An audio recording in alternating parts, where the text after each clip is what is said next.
Hello नमस्कार, मैं doctor Rajneesh Kumar आप सभी का एक बार फिर से हार्दिक स्वागत करता हूं। आज मैं जिस विषय पर बातचीत करने जा रहा हूं वह UGC NTA NET Hindi, UP higher education, UP TGT PGT, DSSB और वनडे एग्ज़ाम जिसमें हिंदी व्याकरण से सवाल पूछे जाते हैं उनकी दृष्टिकोण से बहुत ही महत्वपूर्ण टॉपिक है। आज मैं बातचीत करूंगा कि हिंदी शब्द संपदा क्या है, हिंदी भाषा के अंतर्गत जितने भी शब्द शामिल किए गए हैं वो कहाँ कहाँ से ग्रहण किए गए हैं, किन आधारों पर ग्रहण किए गए हैं, इन पर बातचीत करूँगा। क्योंकि प्रत्येक भाषा का जो शब्द भंडार होता है वो उसकी मजबूती, उसके विस्तार को इंडिकेट करता है। जिस भाषा की शब्द संपदा जितनी ही धनी होगी, जिसमें शब्द भंडारों की संख्या ज़्यादा होगी, शब्दों की संख्या ज़्यादा होगी, वह भाषा उतना ही विस्तृत होगी, अधिक से अधिक लोगों के द्वारा बोले जाने वाली भाषा होगी और विश्व में 5 भाषाओं के अंदर शामिल होगी। तो देखा जाए हिंदी की भी कुछ वही स्थिति है कि यह विश्व की सर्वाधिक बोली जाने वाली 5 भाषाओं में शामिल है और इसका शब्द भंडार भी काफ़ी व्यापक है। तो हम आज ये देखने की कोशिश करेंगे कि इसका शब्द भंडार कैसे निर्मित हुआ है। तो उम्मीद है कि आप सब मेरे साथ लगातार बने रहेंगे, क्योंकि इस टॉपिक से लगभग सभी परीक्षाओं में सवाल आते हैं, चाहे वो बड़ी परीक्षा हो चाहे छोटी परीक्षा हो। कई बार तो इंटरव्यू इत्यादि में भी सवाल पूछे जाते हैं इसे। तो मुझे उम्मीद है कि आप ध्यान से इस लेक्चर को देखेंगे और कमेंट्स कर ज़रूर बताएंगे कि आज का लेक्चर आपको कैसा लगा। लगातार आप लोग कमेंट्स कर मेरा उत्साह बढ़ा रहे हैं, काफ़ी अच्छा लग रहा है और मैं उन टॉपिक्स पर ज़्यादा ध्यान देने की कोशिश कर रहा हूं जिनको समझने की ज़रूरत होती है, और जिन टॉपिक्स को आप आसानी से पढ़ लेते हैं उस पर थोड़ा मैं अभी नई वीडियो बना रहा हूं। और जो व्याकरण की दृष्टिकोण से या फिर भाषा विज्ञान के दृष्टिकोण से या काव्य शास्त्र के दृष्टिकोण से कठिन टॉपिक्स हैं उन पर मैं लगातार पढ़ाई कर रहा हूं और ख़ुद रिसर्च करके, और अपने जब मैं खुद तैयारी करता था और परीक्षाओं में बैठता था तो उस अनुभव के आधार पर कैसे कैसे सवाल पूछे जाते हैं उन की पॉइंट्स को भी बताने का लगातार प्रयास कर रहा हूँ। तो हम देखते हैं कि हिंदी शब्द संपदा क्या है। देखा जाए तो इसमें 3 शब्द शामिल हैं। एक तो हिंदी है, दूसरा है शब्द और तीसरा है संपदा। ठीक, पहले इन तीनों को हम समझते हैं कि ये क्या है। हिंदी यहाँ पर एक भाषा के रूप में शामिल है, भाषा को इंडिकेट कर रहा है। शब्द मतलब ध्वनियों और वर्णों के समूह को शब्द कहते हैं और जिनका एक सार्थक अर्थ होता है। ठीक है, ध्वनि और वर्णों का समूह ये शब्द कहलाता है। और संपदा का मतलब है भंडार। भंडार मतलब इसी को बाद में कोश कहा जाता है या फिर डिक्शनरी अंग्रेजी में इसको कहते हैं। तो ये संपदा के अंतर्गत है। कई बार इसको हम वर्ड पावर भी कहते हैं। वर्ड्स पावर मतलब जिस भाषा का वर्ड्स पावर जितना विस्तृत होगा और ज़्यादा उसमें शब्द शामिल होंगे वो भाषा उतना ही मजबूत होगी।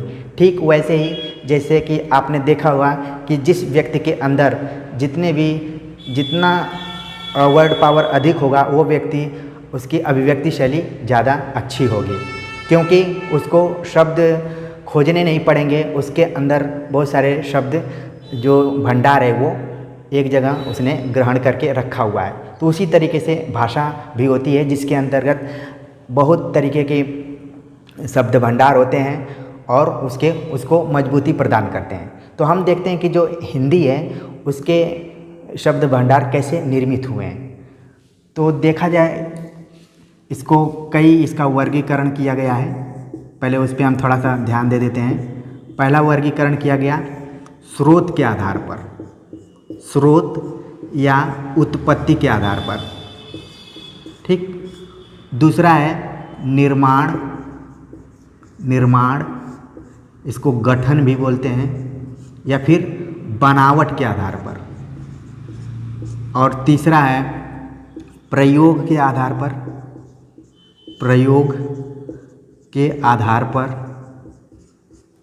और रूप के आधार पर। ये 4 आधार हैं हिंदी शब्द संपदा के वर्गीकरण के। पहला उसमें स्रोत है, उसको उत्पत्ति भी कहा जाता है। तीसरा निर्माण, गठन या बनावट भी कहा जाता है, क्योंकि जब आप व्याकरण की किताबें पढ़ेंगे तो उसमें अलग अलग तरीके से इसका विभाजन किया गया है। कहीं पर निर्माण लिख दिया है, कहीं गठन लिखा हुआ है, कहीं पर बनावट लिख दिया है। तो मैं सबको एक जगह समझाने के प्रोसेस में लिख दिया हूँ। तीसरा है प्रयोग के आधार पर और चौथा है रूप के आधार पर। इन्हीं से हिंदी शब्द संपदा का निर्माण होता है और हिंदी विश्व की तमाम भाषाओं को अपने शब्द भंडार में ग्रहण किया हुआ है और अपने को मजबूत बनाया है। जब हम लेक्चर में आगे बढ़ेंगे और व्यापक रूप से इस पर बातचीत करेंगे तो मेरी बात आपको ज़्यादा समझ में आएगी, इसलिए आप लगातार मेरे साथ बने रहिए। पहले वर्गीकरण पर मैं बातचीत करता हूँ स्रोत पर, इसको मैं पॉइंट्स दे देता हूँ। स्रोत के आधार पर देखा जाए कि हिंदी में कहाँ कहाँ से शब्द ग्रहण किए गए हैं। स्रोत के आधार पर, या इसको उत्पत्ति भी कहा जाता है। कई बार एग्जाम में पूछा जाता है कि तत्सम, तद्भव, देशज, विदेशज या संकर जो शब्द का वर्गीकरण किया गया है वो किस आधार पर है, तो वो स्रोत या उत्पत्ति के आधार पर है। अब आपको बात धीरे धीरे क्लियर हो रही होगी, क्योंकि जब आप एग्ज़ाम देने जाएंगे तो आपको तत्सम से बहुत सारा सवाल पूछा जाता है, तत्सम शब्दों से, फिर तद्भव शब्दों से, ठीक है। तो इसको हम समझने की कोशिश करेंगे। फिर देशज, देशज क्या होता है, फिर विदेशज और संकर, ये 5 वर्गीकरण किए गए हैं। उनका जो आधार है वो स्रोत या उत्पत्ति के आधार पर इनका वर्गीकरण किया गया है। इसमें महत्वपूर्ण जो है तत्सम है, तद्भव है, देशज है और विदेशज, ठीक। विदेशज, संकर से भी सवाल कभी कभी आ जाते हैं, तो इन पर भी हम थोड़ा सा फोकस कर लेंगे। अब देखा जाए तत्सम क्या है, क्योंकि जो मैं बात बता रहा हूँ, जितने लोग प्रतियोगी परीक्षाओं की तैयारी कर रहे होंगे, जिनके पास ज़्यादा अनुभव होगा उनके लिए ये टॉपिक्स बहुत ही आसान होगा। लेकिन जो अभी शुरुआती दौर में होंगे, जिनको तत्सम, तद्भव, देशज, विदेशज, संकर इत्यादि शब्दों में ज़्यादा फर्क नहीं दिखाई पड़ता होगा, उनको ज़रूरत होगी गाइड की, उनके लिए लेक्चर काफ़ी महत्वपूर्ण साबित होने वाला है। और मैं उम्मीद करूँगा कि ध्यान से आप इसको देखिए, समझिए, इसके बाद उस पर चिंतन कीजिए और नोट्स बनाइए और कमेंट्स कर ज़रूर बताइए कि आज का टॉपिक कैसा लग रहा है आपको। हम तत्सम पर बातचीत करते हैं, तो इसको अगर हम थोड़ा सा तोड़ कर देखें, तत् और सम। तत् मतलब होता है उसके, और सम मतलब बराबर, उसके बराबर, या फिर इसको समान भी कह सकते हैं। समान शब्द ज़्यादा उपयुक्त रहेगा, उसके समान। अब उसके शब्द क्या है, उसके किसके लिए आया हुआ है, उसके समान मतलब संस्कृत के समान, संस्कृत के समान शब्दों को जब हिंदी में ग्रहण कर लिया जाता है, उसमें कोई परिवर्तन नहीं होता है, जस का तस उन शब्दों को ले लिया जाता है, तो उसे तत्सम कहा जाता है। मतलब कि जब संस्कृत के शब्दों को सीधे हिंदी में ग्रहण कर लिया जाता है या हिंदी में प्रयोग किया जाने लगता है, तो वो तत्सम कहलाता है। तो ये इसका शाब्दिक अर्थ था कि संस्कृत के समान जो भी शब्द हैं उनको जब हिंदी में प्रयुक्त किया जाता है तो वो तत्सम कहलाता है। तो इसको आप संस्कृत के हिसाब से देख लीजिए। अगर उदाहरण के रूप में देखें तो पहला उदाहरण है उज्ज्वल। उज्ज्वल, अच्छा, एक चीज़ देखने में ये आता है कि तत्सम शब्दों का प्रयोग व्यवहारिक स्तर पर बहुत कम होता है। इसको जब हम कहीं लिखते हैं या फिर कहीं स्पीच देने जाते हैं तभी इसका प्रयोग करते हैं, नहीं तो आम बोलचाल में तत्सम का प्रयोग बहुत कम होता है, क्योंकि ये धीरे धीरे अब क्लिष्ट होता जा रहा है। लोगों को अगर आप तत्सम बोल देंगे तो फिर समझाने की ज़रूरत होगी। ठीक वैसे ही जब मैं टीचिंग मेथोडोलॉजी पर बातचीत कर रहा था और मैंने बतलाया कि कुछ ऐसी शब्द उसमें आ जाते हैं जिनके लिए डिक्शनरी की ज़रूरत पड़ती है, तो आज के दौर में तत्सम शब्द भी उसी के कैटेगरी में धीरे धीरे शामिल हो रहे हैं। उनको भी समझाने के लिए थोड़ा सा एक्सप्लेनेशन देना पड़ता है। लेकिन अगर आप परीक्षा में बैठने जा रहे हैं तो इतना जानकारी आपको होनी चाहिए कि तत्सम क्या है। तो मैंने बतलाया कि तत्सम जो संस्कृत से सीधे सीधे हिंदी में ग्रहण कर लिए जाते हैं वो तत्सम कहलाते हैं। और इसको तोड़कर मैंने बताया तत् मतलब उसके और सम मतलब समान। किसके समान? संस्कृत के समान जो शब्द होते हैं वही तत्सम कहलाते हैं। तो यहाँ पर ध्यान में रख लीजिए। और उदाहरण मैंने दिया उज्ज्वल, दूसरा उदाहरण मैंने दिया करपास। ये सब परीक्षाओं में कई बार पूछे गए हैं, इसीलिए मैं वही उदाहरण दे रहा हूँ। तीसरा उदाहरण है गोधूम, और चौथा उदाहरण मैं दे रहा हूँ आमलक, और पांचवा उदाहरण है श्रृंगार। ये जो पांचों उदाहरण हैं ये तत्सम के उदाहरण हैं। और आप व्याकरण की किताबों में पढ़ेंगे तो ढेर सारे उदाहरण दिए गए हैं जो कि संस्कृत से सीधे हिंदी में प्रयुक्त किए जाते हैं। ठीक, अब हम दूसरे वर्गीकरण पर बातचीत करते हैं। तद्भव। तद्भव क्या है? अगर इसको भी हम तोड़ कर देखें तो तत् और भव। तत् माने होता है उससे। ध्यान दीजिए, यहाँ पर तत् के लिए उसके प्रयोग किया गया है और यहाँ पर तत् के लिए उससे प्रयोग किया गया है। उससे भव मतलब निर्मित होना। अब यहाँ पर जो उससे शब्द आया है वो भी संस्कृत से आया हुआ है, संस्कृत के लिए आया हुआ है कि ऐसा शब्द जो संस्कृत से तो निर्मित हुआ है लेकिन थोड़ा सा उसमें परिवर्तन हो गया है। वो हूबहू संस्कृत से नहीं ग्रहण किया गया है, संस्कृत से लिया गया है लेकिन परिवर्तन के साथ। ठीक है, संस्कृत, इसको समझने के लिए संस्कृत से ग्रहित है लेकिन परिवर्तन के साथ। अभी मैं उदाहरण दूंगा तो आपको चीज़ें समझ में आ जाएंगी। जैसे मैंने उज्ज्वल लिखा हुआ है, अब इसी का तद्भव जो होगा वो क्या होगा? उजाला। ठीक, उजाला शब्द हो गया। करपास मैंने लिखा था तो इसका जो तद्भव हो गया वो हो गया कपास। गोधूम का जो तद्भव हो गया वो हो गया गेहूं। आमलक का जो तद्भव हो गया वो हो गया आंवला। और श्रृंगार का तद्भव हो गया श्रृंगार। तो आप देख रहे हैं कि लोक व्यवहार में या आम बोलचाल की भाषा में तत्सम की अपेक्षा तद्भव शब्द ज़्यादा प्रयुक्त होते हैं।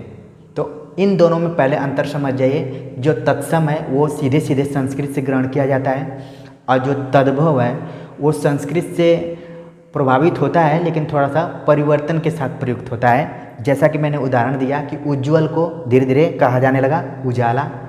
अगर आप करपास बोलेंगे तो लोग नहीं समझेंगे और कपास बोलेंगे तो समझ में आ जाएगा। अगर आप कहीं जा रहे हैं किराना की दुकान पर, अगर आप बोलेंगे कि मुझे गोधूम चाहिए तो वो नहीं समझ पाएगा। वो आपको अगरबत्ती ला कर थमा देगा कि ये धूम मतलब हो सकता है कि धूप बत्ती को मांग रहा हो। ठीक है, अगर आप गेहूं कहेंगे तो तुरंत ला कर दे देगा।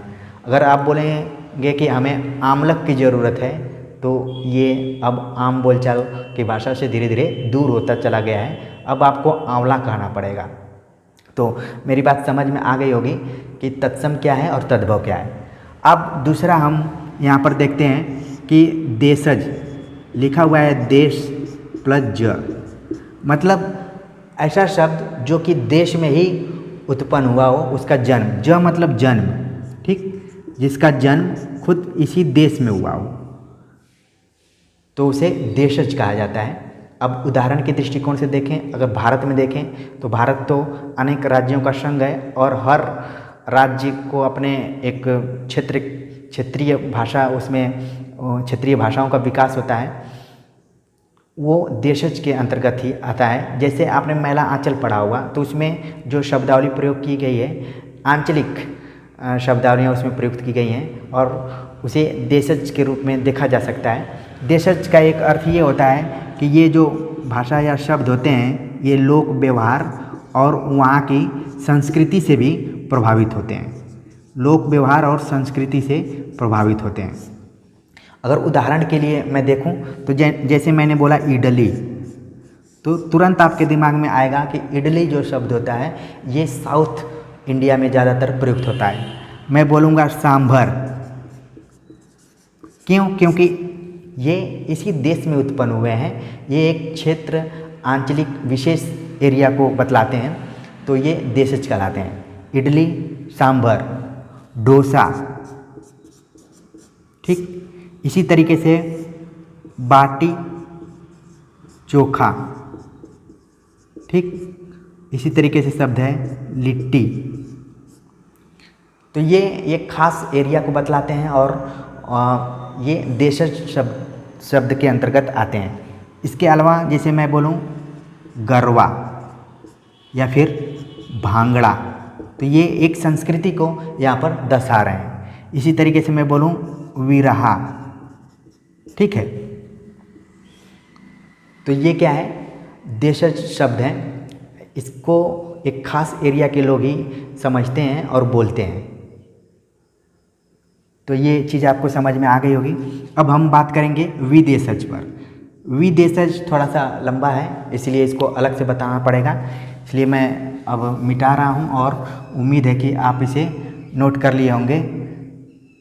नोट नहीं कर किए होंगे तो एक बार से फिर से इसको मैं लिख दे रहा हूँ। संस्कृति के आधार पर इडली, सांभर, डोसा, लिट्टी, बाटी, ठीक है, भांगड़ा और विरहा।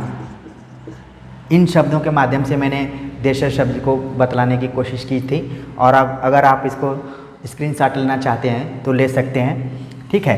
तो मैंने बतलाया आज तत्सम क्या है, उसका उदाहरण भी बतलाया। तद्भव क्या है उसको समझाते हुए उसके उदाहरण के माध्यम से बतलाया। देशज क्या है ये भी मैंने समझा दिया। उम्मीद है कि आपको समझ में आ गया होगा। अब विदेशज शब्द के बारे में हम देखते हैं। थोड़ा सा ये लंबा चौड़ा है और इससे बहुत सारा सवाल हमेशा पूछा जाता है प्रतियोगी परीक्षाओं में, तो इसलिए इसको भी बहुत ही कंसंट्रेट होकर ध्यान से देखने की ज़रूरत है। विदेशज ठीक ऐसे लग रहा है कि जैसे देशज का मतलब है कि ऐसा शब्द जो कि देश में उत्पन्न हुआ हो, और विदेशज मतलब ऐसा शब्द जो विदेश में उसका जन्म हुआ हो लेकिन भारत में बोला जा रहा हो। तो कैसे बोला जा रहा है इसको भी हम समझेंगे। विदेशज को मैं दो रूपों में समझाने की कोशिश कर रहा हूँ, और अगर इसको आप समझ गए तो आप किसी भी परीक्षा में बैठेंगे आपको कोई दिक्कत नहीं होगी। विदेशज को मैं दो भागों में बांट रहा हूँ। पहला भाग है जिसको मैं लिख रहा हूँ, जितने भी भारत में उपनिवेश करने के लिए या फिर व्यापार करने के दृष्टिकोण से देश आए थे और धीरे धीरे यहाँ पर अपने पहले कंपनीज को स्थापित किया, फिर धीरे धीरे शासन करना शुरू कर दिए, उनको मैं एक तरफ रखा हूँ।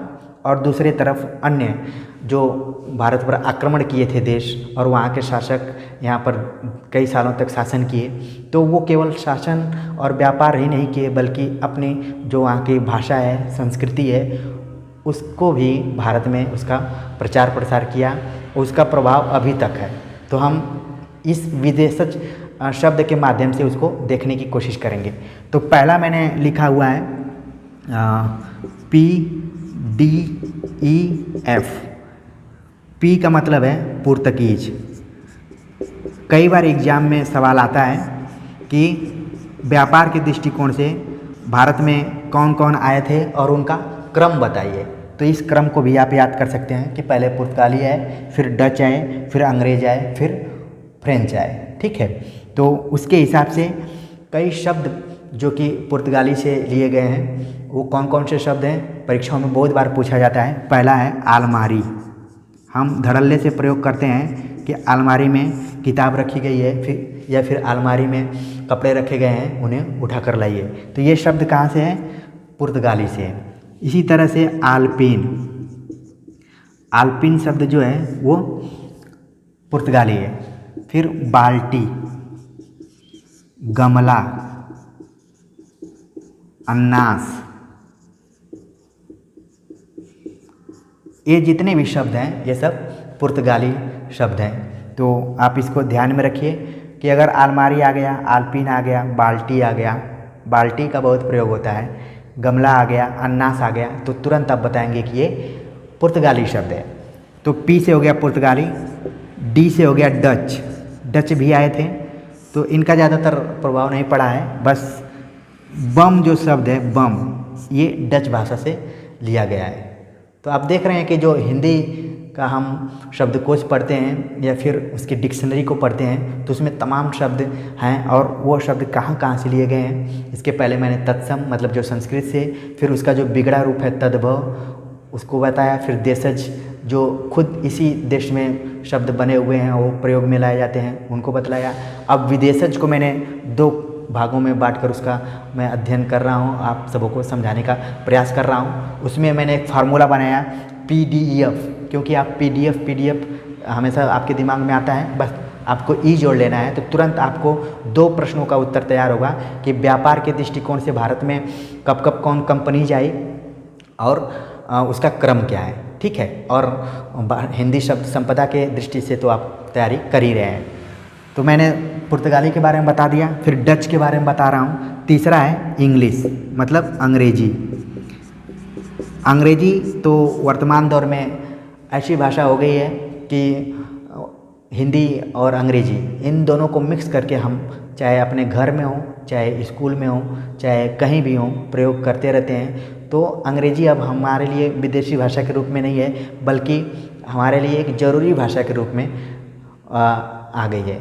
तो अंग्रेजी से भी हम बहुत ही परिचित हैं। तो जितने भी प्रयोग होते हैं शब्द वो सब हिंदी अंग्रेजी कई बार तो मिक्स हो जाता है। अब जो नई जनरेशन आ रही है उसको बतलाना पड़ेगा कि ये अंग्रेजी का शब्द है, ठीक है। तो खैर परीक्षाओं के दृष्टिकोण से देखा जाए तो जैसे मैंने लिखा स्कूल, ये क्या है, अंग्रेजी है।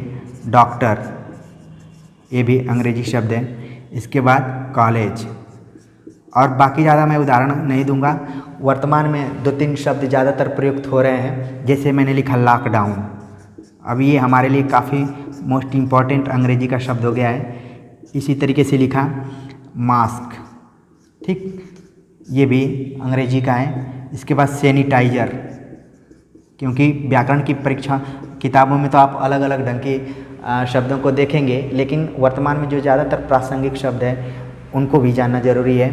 जब से कोरोना आया हुआ है तो केवल वो अपना जो भी विस्तार कर रहा है, इसके अलावा नए नए शब्दों का निर्माण भी हुआ है जो कि पहले उतना ज़्यादा प्रचलित नहीं थे। इसके अलावा आप सोशल डिस्टेंसिंग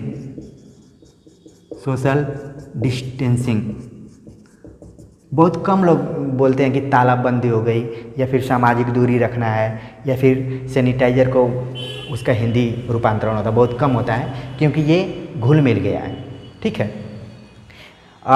एक देशज में ये एक शब्द को और आप जोड़ सकते हैं, जैसे हमने लिखा स्टेशन लिखा तो ये उसका देशीकरण हो गया है टीशन, ठीक है। तो इस शब्द को भी आप देशज वाले में जोड़ सकते हैं, मैं वहाँ पर बताना भूल गया, तो अभी आप जोड़ सकते हैं।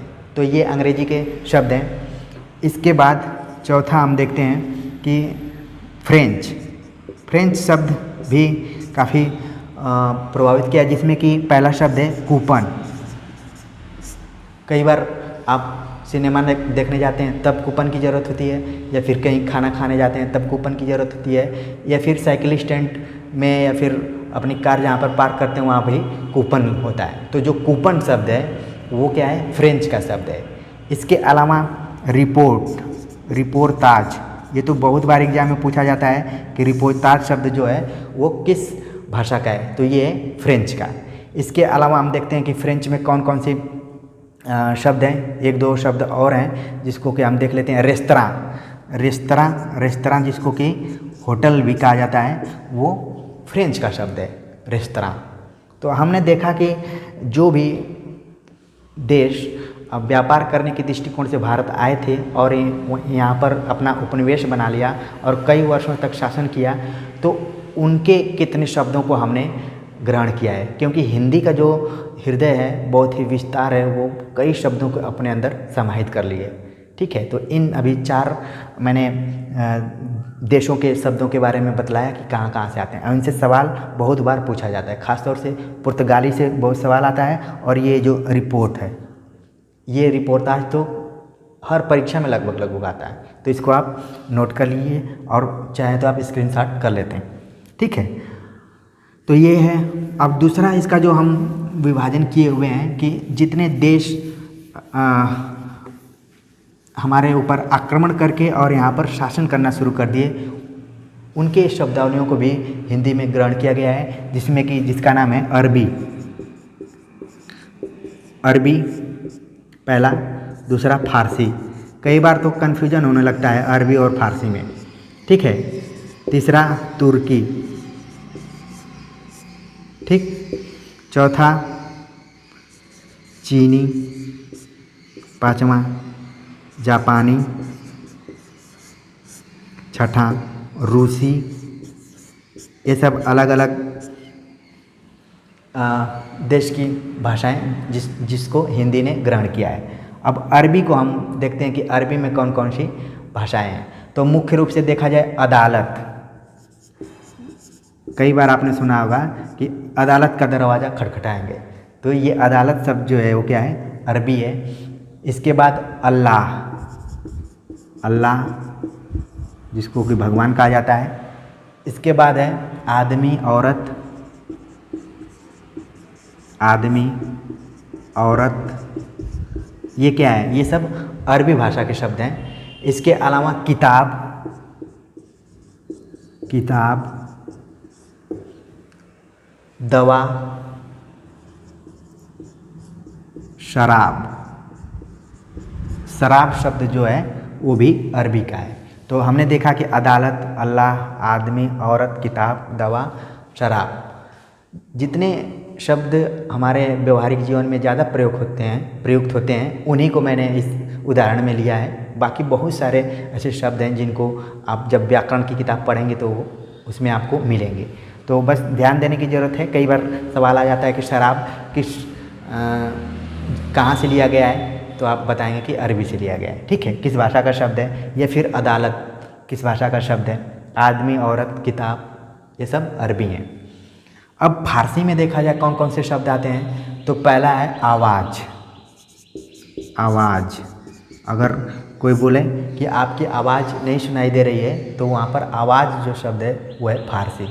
बहुत कम डिफरेंस होता है, इसको आपको बहुत ही बारीकी से देखने की ज़रूरत है इन दोनों भाषाओं को, अरबी फारसी। कई बार तो इनको एक ही साथ लिख दिया जाता है, अरबी फारसी, ठीक वैसे ही जैसे यूपी बिहार एक साथ हो जाता है, ठीक है। तो यहाँ पर ध्यान देने की ज़रूरत है कि अरबी अलग है और फारसी अलग है। गरम, ठीक। फिर इसके बाद है गुलाब। गुलाब शब्द ध्यान दीजिए कि ये फारसी का शब्द है। इसके बाद है चश्मा। चश्मा शब्द फारसी का है। चादर, ये भी फारसी का शब्द है। तमाशा, इस सारे सवाल कई बार आते रहते हैं ये शब्द परीक्षाओं में। तमाशा हो गया। दारोगा,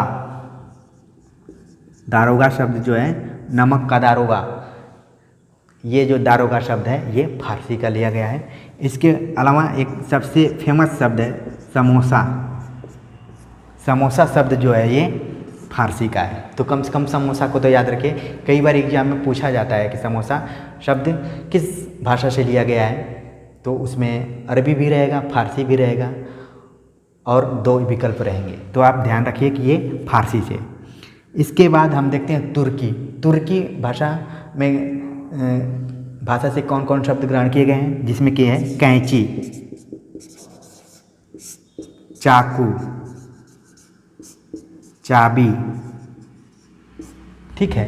ये तुर्की भाषा से लिए गए शब्द हैं। इसके बाद है तोप। तो हम देख रहे हैं कि जितने हथियार से संबंधित शब्द हैं वो सब तुर्की से लिए गए हैं। तो ये अनुमान से आप इसको सही कर सकते हैं जब अगर आपको नहीं आ रहा है तो, वरना इन सारे शब्दों को तो याद करना पड़ेगा, ठीक है। तो इनको देख सकते हैं। नौकर, कई बार ये भी प्रयुक्त होता है शब्द नौकर। इसके अलावा है बेगम, बेगम और मुगल। मुगल शब्द जो है ये सब तुर्की से लिए गए हैं। तो इसको ध्यान में रखिए। ये व्यवहारिक रूप में प्रयुक्त किया जाता है। कैंची, चाकू, चाबी, तोप तो खास ये सेना के लिए है, लेकिन याद रखिए नौकर, बेगम, मुगल, तो ये सारे शब्द तुर्की से संबंधित है। इसके बाद हम देखते हैं कि चीनी शब्द से संबंधित, मतलब चाइनीज़ से कौन कौन से शब्द हैं। ये चाय, ये कई बार पूछा जाता है चाय शब्द कहाँ से लिया गया है, तो ये चीनी भाषा का शब्द है। ठीक है, तो इसको ध्यान में रखिए। रिक्शा, कई बार हम इसको प्रयोग में लाते हैं रिक्शा। रिक्शा शब्द जो है वो जापानी से। ठीक है, तो इसको ध्यान में रखिए। इसके अलावा जापानी में क्या है उसको देखते हैं। रिक्शा ही महत्वपूर्ण है। इसके बाद रूसी में है ओडका। ओडका मतलब शब्द रूस से लिया गया है, तो इसका भी आप स्क्रीनशॉट ले सकते हैं। और अगर आप नोट्स कर रहे होंगे तो वो ज़्यादा बेहतर रहेगा स्क्रीनशॉट से।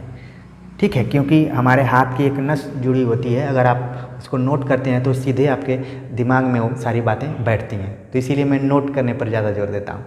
तो मैंने तत्सम के बारे में बता दिया, तद्भव के बारे में बता दिया, देशज के बारे में बता दिया, विदेशज के बारे में बताया। उसको मैंने दो तरीके से बताने की कोशिश की कि एक व्यापार करने के दृष्टिकोण से जितनी कंपनीज आई थी और उन्होंने भारत में शासन किया तो वहाँ से बहुत सारे शब्द ग्रहण किए गए। और कुछ जो देश हैं भारत पर उन्होंने आक्रमण किया, बहुत दिनों तक रहे यहाँ पर, तो उन्होंने अपनी भाषा और संस्कृति का विस्तार प्रचार प्रसार किया और उनका प्रभाव दिखाई पड़ता है। ख़ास तौर से जो अरबी फारसी शब्दों का प्रयोग अदालत में बहुत ज़्यादा प्रयोग किया जाता है, इसीलिए अदालत की भाषा समझ में नहीं आती है।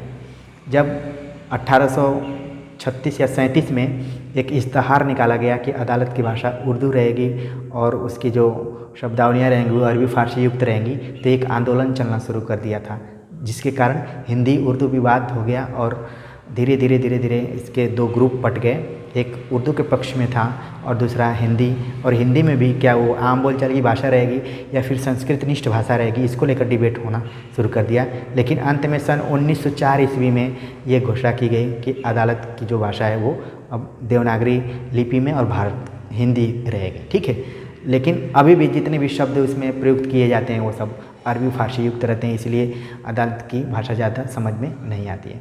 तो इसका एक कारण ये भी है।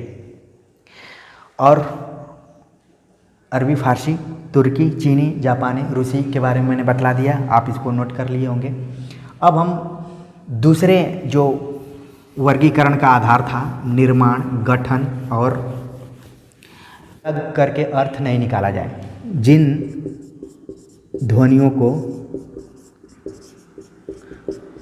अलग करके अर्थ नहीं निकाला जाए। ठीक, जैसे मैंने लिखा कमल, तो इसको अगर आप अलग अलग करेंगे तो इसका अर्थ नहीं निकलेगा।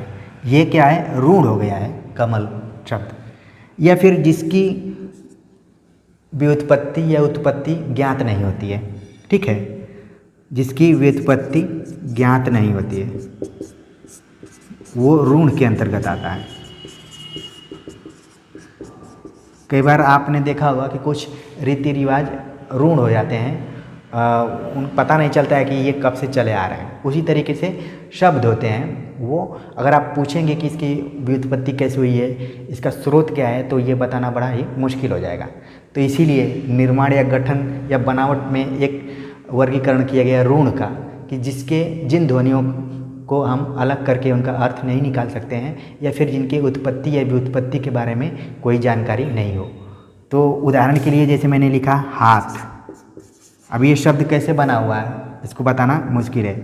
पेट, दांत।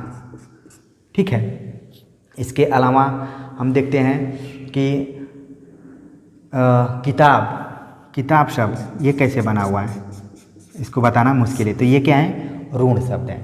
और यौगिक क्या है, यौगिक को कहा जाता है कि दो ऋण शब्दों के मेल से बनता है, दो ऋण शब्दों के मेल से। यौगिक शब्द जो होता है दो ऋण शब्दों के मेल से बनता है। कोई आपसे पूछे यौगिक क्या है, दो ऋण शब्दों के मेल से। अब वो दो ऋण शब्द कौन है, जैसे मैंने बताया पुस्तकालय। ठीक, तो इसमें दो शब्द हैं, पुस्तक है और आलय, इनको क्या हुआ, तोड़ दिया गया। और यौगिक मतलब जोड़, दो ऋण शब्दों के जोड़ से जो शब्द बनता है वो यौगिक कहलाता है। और मैंने उदाहरण दिया पुस्तकालय, इसमें दो शब्द हैं, पुस्तक है और आलय है। जब इनको अलग अलग किए रहेंगे तो ये ऋण के अंतर्गत आ जाएंगे, जब जोड़ देंगे तो वो यौगिक हो जाएंगे। ठीक, इसी तरीके से मैंने लिखा विद्यालय, या फिर मैंने लिखा हथगोला। हथगोला मतलब जो चीज़ हाथ से फेंकने वाला हो, हाथ से पकड़ फेंकने वाला हो, वो क्या है? हथगोला। तो आप देख रहे हैं कि यौगिक शब्द दो ऋण शब्दों के मेल से बनता है। अब देखते हैं योग ऋण क्या है। योग ऋण वो होता है कि जो यौगिक होते हुए भी विशेष अर्थ में ऋण होता है। यौगिक होते हुए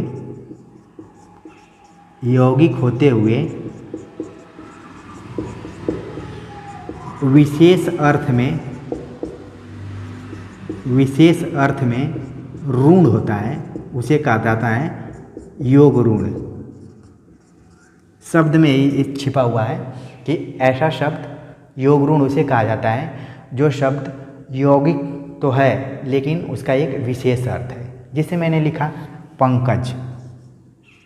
ठीक, पंकज, इसमें दो शब्द छिपे हुए हैं, इसको मैं तोड़ रहा हूँ। पंक प्लस ज। पंक मतलब होता है कीचड़ और ज मतलब जन्म, जिसका जन्म कीचड़ में हुआ हो।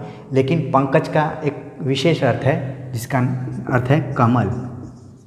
ठीक, इसी तरीके से जलज मतलब जो जल में पैदा हुआ हो, लेकिन इसका भी एक विशेष अर्थ है जिसका नाम है, इसको भी कमल कहा जाता है। ठीक है, तो यह यौगिक तो है लेकिन एक विशेष अर्थ यहाँ पर ध्वनित हो रहा है, तो इसीलिए ये योग ऋण है।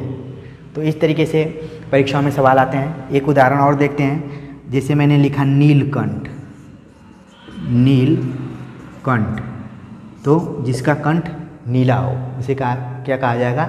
नीलकंठ। लेकिन इसका एक जो खास अर्थ होता है वो शंकर के लिए प्रयोग किया जाता है, शंकर भगवान के लिए उनको नीलकंठ कहा जाता है। या फिर कई बार आप देखेंगे मोर का भी जो गला होता है वो नीला होता है। ठीक, तो उसके लिए भी ये प्रयुक्त होता है।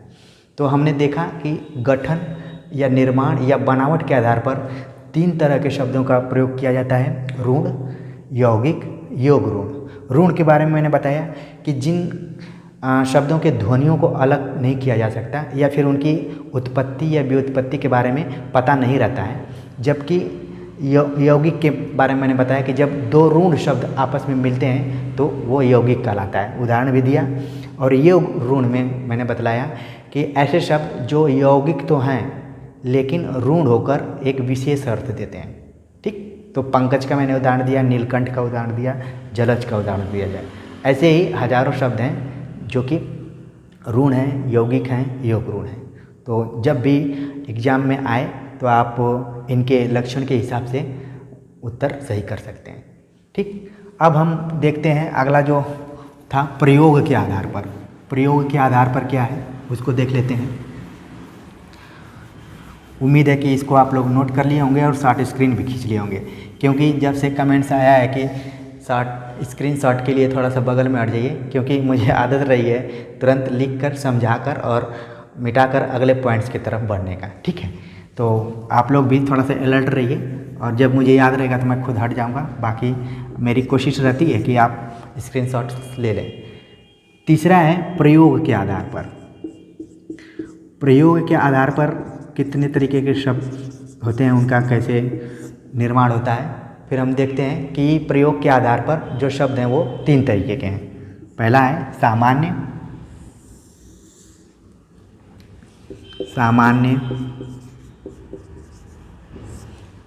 दूसरा है पारिभाषिक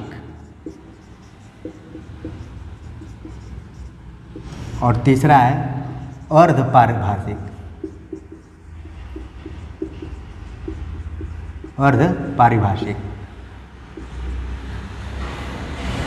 प्रयोग के आधार पर तीन तरीके के शब्द होते हैं, सामान्य, पारिभाषिक, अर्ध पारिभाषिक।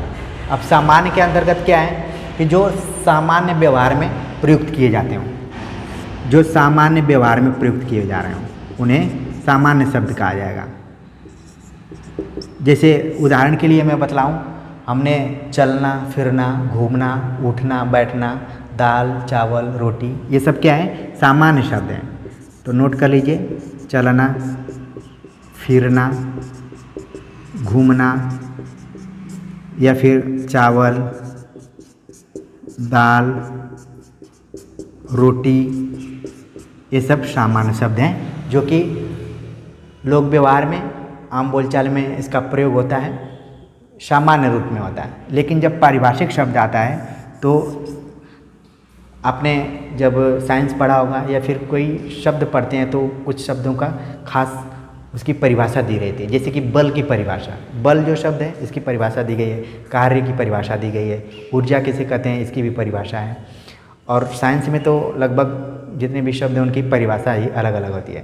ठीक है, कि नाभिकीय संलयन क्या है, नाभिकीय विखंडन क्या है, तत्व क्या है, यौगिक क्या है, वहाँ पर भी यौगिक का प्रयोग होता है, परमाणु क्या है, इस तरीके से जो शब्द हैं ये सब क्या है, पारिभाषिक हैं। उसी तरीके से आप अगर हिंदी में जाएंगे तो हिंदी आलोचना की पारिभाषिक शब्द है कि आदर्शवाद क्या है, यथार्थवाद क्या है, ठीक है, मनोविश्लेषणवाद क्या है, मार्क्सवाद क्या है, ये क्या है, पारिभाषिक शब्द है। तो उसी के लिए यहाँ पर प्रयुक्त किया गया है कि प्रयोग के आधार पर 3 तरीके का बताया गया, सामान्य, दूसरा क्या है, पारिभाषिक। तो हम उसको देखते हैं कि पारिभाषिक में क्या है। पारिभाषिक में होता है कि जिसका एक निश्चित अर्थ होता है, निश्चित व वस्तुनिष्ठ अर्थ,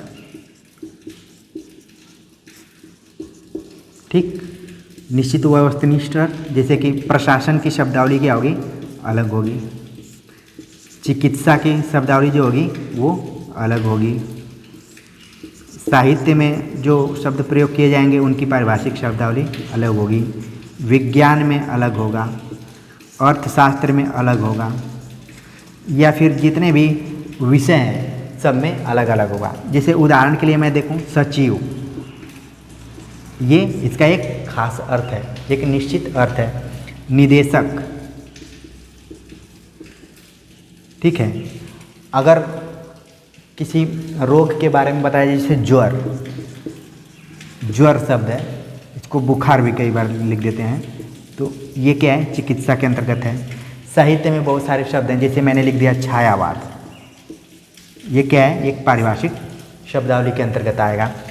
विज्ञान में मैंने लिख दिया तत्व, या फिर लिखा अणु, सूत्र, ठीक, इस तरीके से।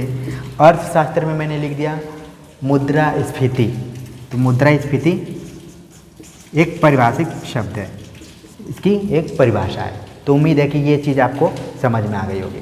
अब हम देखते हैं अर्धपारिभाषिक। अर्धपारिभाषिक क्या है, अर्धपारिभाषिक वो होता है जो किसी भी संदर्भ में प्रयुक्त होता है, किसी भी संदर्भ में प्रयुक्त, इसको किसी भी संदर्भ में प्रयुक्त कर लेते हैं, उसका कोई निश्चित अर्थ नहीं होता है, कोई वस्तुनिष्ठ अर्थ नहीं होता है। जैसे मैंने लिखा रस, अब रस अगर साहित्य के दृष्टिकोण से देखेंगे तो वो काव्य शास्त्री उसका लक्षण बताना पड़ेगा, लेकिन कई बार रस जैसे कि अनार का रस हो गया या फिर मौसमी का रस हो गया, इस तरीके से प्रयुक्त है, क्योंकि किसी भी संदर्भ में वो प्रयुक्त किया जा सकता है। खास जब संदर्भ में प्रयुक्त किया जाएगा तो वो तो पारिभाषिक हो जाएगा, इसीलिए इसका नाम रखा गया है अर्धपारिभाषिक। दूसरा मैंने लिखा मांग। मांग मतलब कोई चीज़ की मांग हो, या फिर मांग इस चीज़ के लिए जब बाल इधर उधर कर लिए जाते हैं उसके लिए भी किया जाता है, या फिर 2 अर्थ में तो मैंने बता दिया।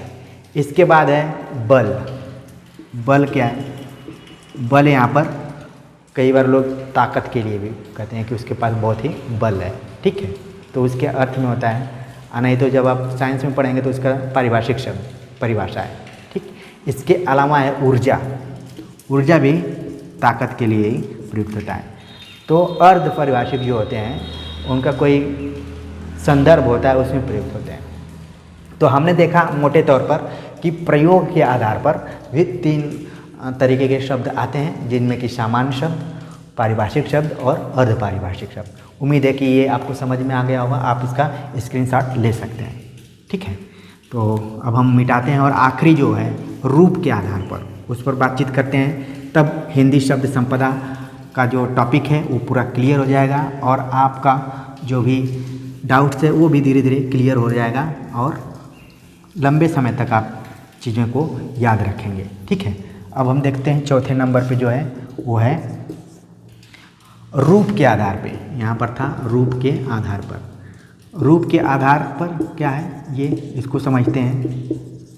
रूप के आधार पर, रूप के आधार पर दो इसके भेद किए गए हैं। पहला है विकारी और तीसरा है अविकारी। ये क्या है? विकारी और अविकारी। आप जब व्याकरण पढ़ेंगे तो उसमें ये शब्द मिलेगा आपको कि विकारी शब्द, अविकारी शब्द। तो इसको हम समझने की कोशिश करते हैं कि विकारी शब्द क्या है? ऐसे शब्द जिनका वाक्य में प्रयोग करने पर रूप बदल जाता है। ऐसे शब्द जब इनको वाक्य में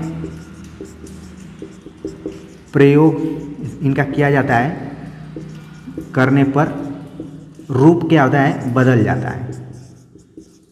ठीक, अब उन किन आधारों पर बदलता है उसे देखने की कोशिश है। पहला है लिंग के आधार पर, वचन के आधार पर और काल के आधार पर। ठीक, जैसे लड़का, लड़की। ठीक, लड़के, लड़कियां। जैसे जाता है तो उसमें आता है जाति, जाति है मतलब ता ती ते, ये क्या चेंज हो जाता है तो वो क्या होता है? विकारी। अभी चीज़ें क्लियर हो जाएंगी। पहले आप समझिए कि विकारी शब्द क्या है, कि ऐसे शब्द जिनको वाक्य में जब उनका प्रयोग होता है तो रूप बदल जाता है उनका। और वो रूप किन चीज़ों से बदलता है? लिंग के वजह से, वचन के वजह से और काल के वजह से। लेकिन जो अविकारी शब्द हैं इनमें किसी भी स्थिति में कोई परिवर्तन नहीं होता है, इसीलिए इनको कोई परिवर्तन नहीं। इनके ऊपर लिंग, वचन और काल का कोई परिवर्तन प्रभाव नहीं पड़ता है, कोई परिवर्तन नहीं। तो कौन कौन से शब्द हैं अविकारी में? जैसे मैंने लिखा धीरे धीरे, धीरे धीरे, इधर उधर, यहाँ वहाँ, यहाँ वहाँ। ठीक है, ये सब किसके अंतर्गत आएंगे? ये सब आएंगे अविकारी के रूप में। तो इनका जो आधार था रूप के आधार पर दो भागों में बांटा गया। विकारी जब इनके रूप में बदलाव आ जाता है और अविकारी मतलब कोई परिवर्तन नहीं होता है, वो शब्द है। तो मोटे तौर पर हमने देखा कि हिंदी शब्द संपदा के अंतर्गत जो उनका वर्गीकरण किया गया वो 4 भागों में किया गया था। स्रोत के आधार पर, गठन के आधार पर, प्रयोग के आधार पर और रूप के आधार पर। सबसे मोस्ट इम्पॉर्टेंट और लंबा जो टॉपिक था वो स्रोत के आधार पर था, जिसमें कि हमने तत्सम को देखा, तद्भव को देखा, देशज, विदेशज। संकर शब्द पर मैं भूल गया हूँ, थोड़ा सा संकर शब्द क्या होता है उस पर देख लेते हैं। संकर मतलब होता है दो भाषाओं के योग से जब मिलता है कोई, दो भाषाओं के योग से। ठीक, बहुत कम सवाल इससे आते हैं लेकिन देखना जरूरी है। दो भाषाओं का योग। अब इनका इसमें दो भाषाओं का योग क्या होता है? जैसे मैंने लिखा रेलगाड़ी, रेलगाड़ी। तो आप देख रहे हैं रेल शब्द जो है वो अंग्रेजी है और गाड़ी हिंदी है। इसी तरीके से मोटर गाड़ी। ठीक, तो जहाँ पर दो भाषाओं के मेल से कोई शब्द बनता है तो वो संकर कहलाता है। तो वो भी टॉपिक क्लियर हो गया। फिर हमने देखा विदेशज में कई उसके भेद किए गए थे, जिसमें कि पुर्तगाली भाषा, फिर डच, फिर इंग्लिश, फिर फ्रेंच। इसके बाद हमने देखा अरबी, फारसी, तुर्की, जापानीज, चाइनीज, ठीक है, रसियन। इन भाषाओं से भी कई शब्द हिंदी में ग्रहण किए गए हैं जो कि इसके शब्द संपदा को धनी बनाते हैं। इसके बाद हमने देखा निर्माण या गठन के आधार पर जो शब्द बनाए गए हैं वो भी 3 तरीके के थे, रूढ़, यौगिक और योग रूढ़। रूढ़ को मैंने बतलाया कि जिन ध्वनियों का उनको खंड करके उनका अर्थ नहीं निकाला जा सकता है वो एक रूढ़ कहलाते हैं, जिनकी उत्पत्ति के बारे में नहीं पता चलता है। फिर उदाहरण देकर मैंने बताया। और यौगिक मतलब जब दो ऋण शब्दों के मेल से कोई शब्द बनता है तो यौगिक कहलाता है, फिर उदाहरण मैंने बतलाया। इसके बाद योग ऋण जो यौगिक तो है लेकिन एक विशेष अर्थ देता है वो योग ऋण कहलाता है। इसके बाद हमने प्रयोग के आधार पर बतलाया कि प्रयोग के आधार पर 3 तरीके के शब्दों का निर्माण होता है। पहला है सामान्य शब्द, जिसका मतलब चलते फिरते शब्दों में उसका अर्थ होता है, कोई खास कोई निश्चित और वस्तुनिष्ठ अर्थ नहीं होता है। फिर दूसरा मैंने बताया पारिभाषिक शब्दावली। पारिभाषिक शब्द जो कि जितने भी विषय हैं उनमें जितने भी शब्द प्रयुक्त किए जाते हैं वो एक तरीके से पारिभाषिक शब्दावली के अंतर्गत ही आते हैं। फिर उसमें था अर्ध पारिभाषिक शब्द, जिसके अंतर्गत उनका कोई विशेष संदर्भ नहीं होता है, उसको अपने अनुसार हम प्रयोग कर सकते हैं। उसमें मैंने रस, मांग इस तरीके का जो उदाहरण था बतलाया। इसके बाद हमने आखिरी में देखा रूप के आधार पर भी 2 तरीके के शब्दों का निर्माण हमने देखा। पहला था विकारी, मतलब जब ऐसे शब्द जब उनको वाक्य में प्रयोग किया जाए तो उनका रूप बदल जाता है, और किस कारण बदलता है, लिंग, वचन और काल के आधार पर। तो उसका मैंने उदाहरण बताया आपको और समझाने का प्रयास किया।